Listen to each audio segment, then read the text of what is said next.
almost 100 views on the diss track. Thank you guys for watching it. Make sure to like, sub, or comment. You gotta admit the song was pretty decent. I give it a 6 out of 10.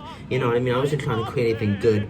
Simply a diss. Jake Paul obviously called out Conor McGregor last night after McGregor lost. He joined our good friend Nate in the memes of 2021, and I'm pretty confident the trilogy of that will end up being Logan after he gets knocked out by Floyd. Got to be brutally honest with myself, with my subscribers, and with people that maybe just don't like Jake Paul.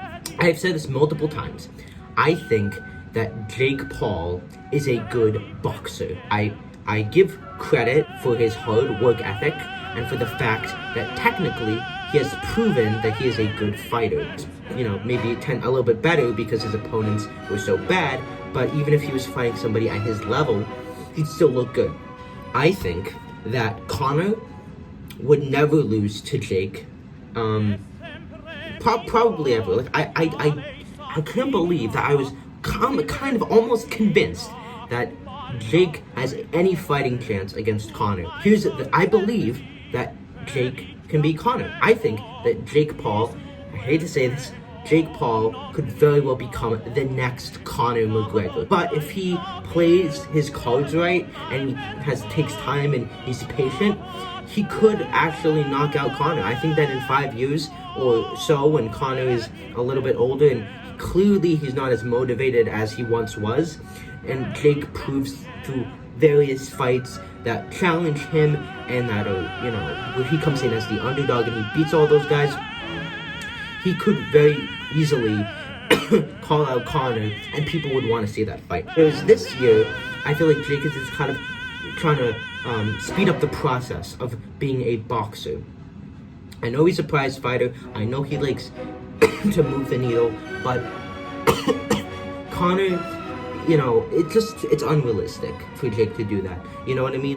Trust me when I say this, Conor has no chance of losing to Jake in 2021. Coach BJ Flores saying, oh, Jake has the left hand. I'm like, this guy is such a hype man, such a yes man. Firmly believe that if Jake and Conor fight, Jake's career is over. No one will take him seriously. KSI won't fight him. He should not fight Conor in 2021. If I were Conor, I would fight Jake in December and then retire, because whoever beats Jake Paul up, whoever makes Jake lose, will be seen as a god.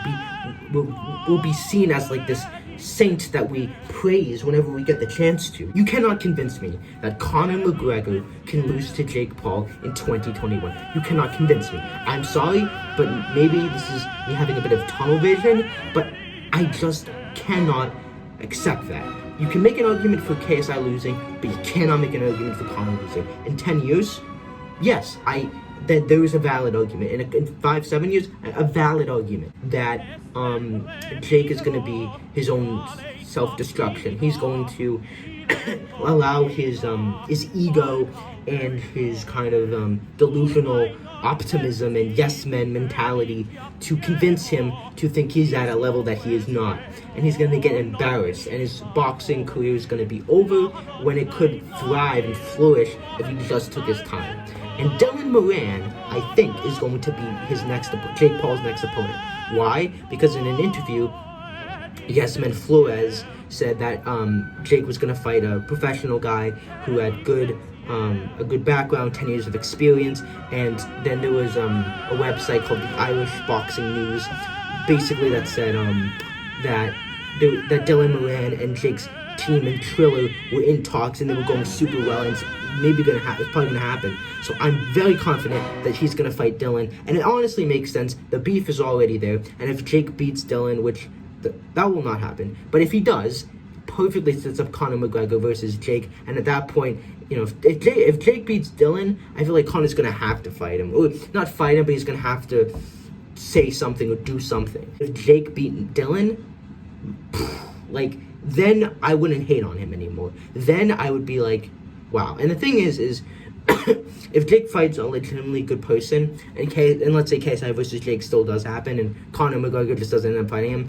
I'm still gonna back KSI. I'm being a realist about that situation. Cause see, I support KSI, but I know the reality of the situation if Jake beats these guys. And, KSI has been inactive, even though he's still been sparring and training. Still back him, but in my heart and deep in my soul, I know that Jake has a higher chance of winning, and that he most likely will. But I'm definitely not going to go fully to Jake Paul. This is like if he beats Dylan Moran and all these people. Like, if it's just, but if it's like Ben Askren or Michael Bisping or whatever, it's different. Right now, though, like, it's still a 50-50 fight. I'm still very confident that KSI and Jake are at the same level, skills-wise. Quickly, Logan Paul versus Floyd Mayweather got postponed for lack of interest. I think that this might be kind of similar to the Flat Earth doc, where Logan kind of pretended to believe in the Flat Earth and then he didn't. I kind of hope that's what it is. I'm very passionate about YouTube. I love making this content. So, and yeah, so peace.